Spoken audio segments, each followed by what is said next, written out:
وادی مقمص سے بچنے والے 3 ہی تھے۔ نفیل جو موقع ملنے پر فوج کو چھوڑ کر پہاڑ پر چلا گیا تھا، محمود ہاتھی جس نے آگے بڑھنے سے انکار کر دیا تھا، انیس جو محمود ہاتھی کا محبت تھا۔ آج کا عنوان ہے ہم نے آپ کو یتیم پایا اور اپنی آغوش محبت میں لے لیا۔ صبح صادق کا وقت ہے، پیر کا دن۔ کائنات ایک نئے دن کی ابتدا کرنے کو ہے۔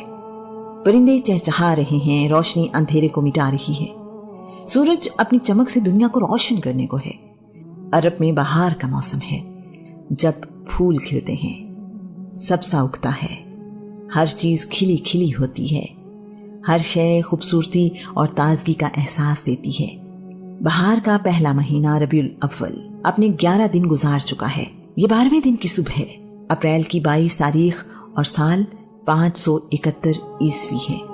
کعبہ کو تباہ کرنے کے ارادے سے آنے والی ہاتھیوں کی فوج کے انجام کو 55 دن گزر چکے ہیں۔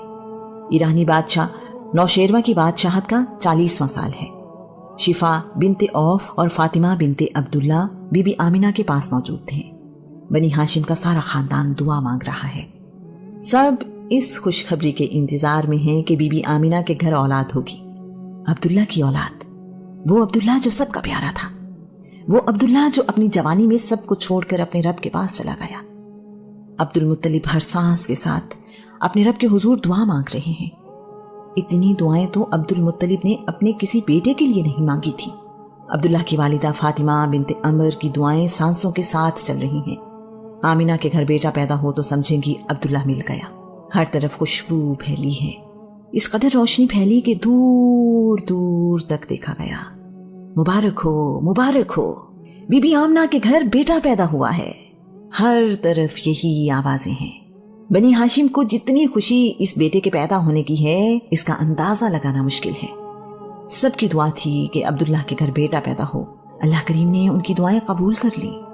ابو لہب کی کنیز سویبہ بھی ادھر ہی ہے، بھاگی بھاگی آئی اور سب سے کہنے لگی، مبارک ہو، بی بی آمنہ کے گھر بیٹا پیدا ہوا ہے، عبداللہ کا بیٹا پیدا ہوا ہے۔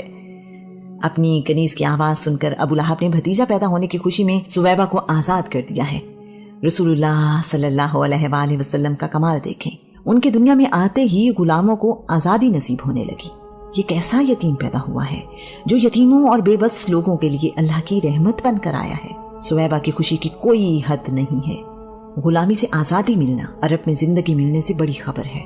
کچھ تاریخ دانوں کے مطابق رسول اللہ 12 ربیع الاول، بعض کے مطابق 9 ربیع الاول اور بعض کے مطابق آپ 17 ربیع الاول کو پیدا ہوئے۔ عبد المطلب کے 9 بیٹے اس وقت جوان ہیں اور 2 بیٹے بہت چھوٹی عمر میں ہیں۔ عبداللہ وفات پا چکے ہیں۔ سب کو جیسے بھائی کا نعم البدل مل گیا ہے۔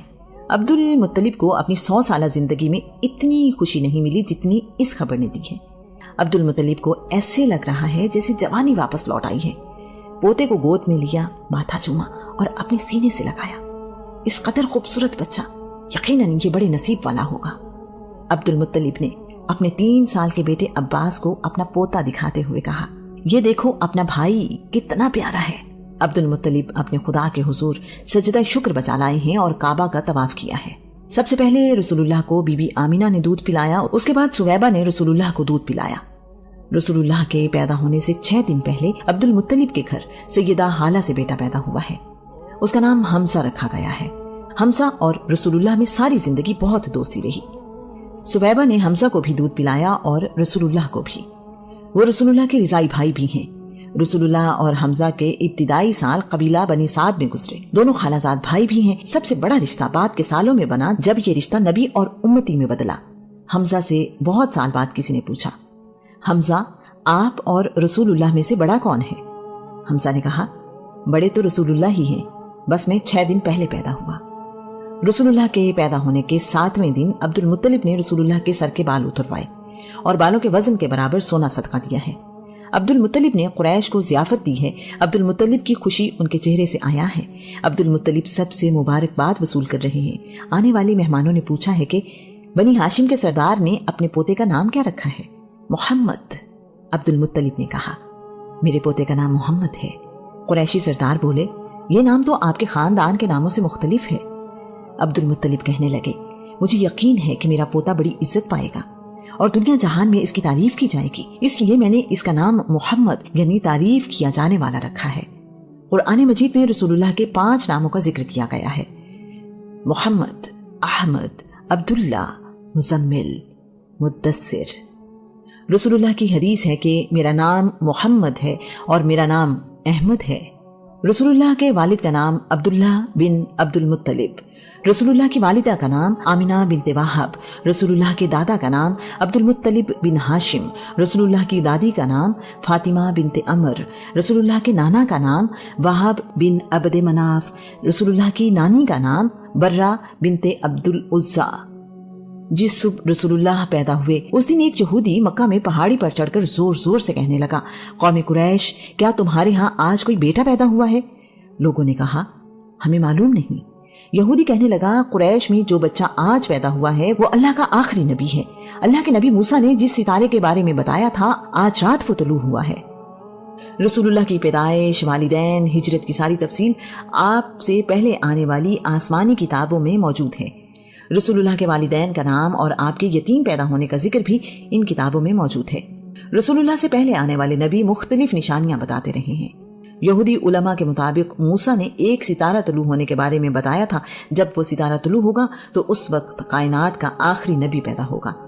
حسان بن ثابت نے 120 سال کی عمر پائی، اس میں سے 60 سال ایمان لانے سے پہلے اور 60 سال ایمان لانے کے بعد۔ وہ یثرب میں رہا کرتے تھے۔ حسان بن ثابت کا بیان ہے: میری عمر 7 سال تھی کہ میں نے سنا کہ یثرب میں ایک یہودی عالم نے اعلان کیا کہ آج آخری نبی پیدا ہوا، بنی اسرائیل، نبوت تمہارے گھر سے رخصت ہو گئی۔ جس زمانے میں رسول اللہ پیدا ہوئے ہیں اس وقت مکہ شہر کی آبادی تقریباً 10,000 ہے۔ اس تعداد میں غلام اور دوسرے قبیلوں کے افراد بھی شامل ہیں۔ 10 خاندان مل کر اس شہر کا نظام چلاتے ہیں۔ کوئی مرکزی حکومت نہیں ہے۔ بنی ہاشم یعنی رسول اللہ کے خاندان کے پاس مذہبی طاقت ہے۔ کعبہ کے متولی بھی یہی ہیں۔ حاجیوں کو پانی پلانے اور حج کے انتظامات بھی انہی کے پاس ہیں۔ بنی امیہ کے پاس فوجی طاقت ہے۔ یہ دونوں قبیلے مکہ کے ممتاز قبیلے ہیں، مگر ایک دوسرے سے اچھے تعلقات نہیں ہیں۔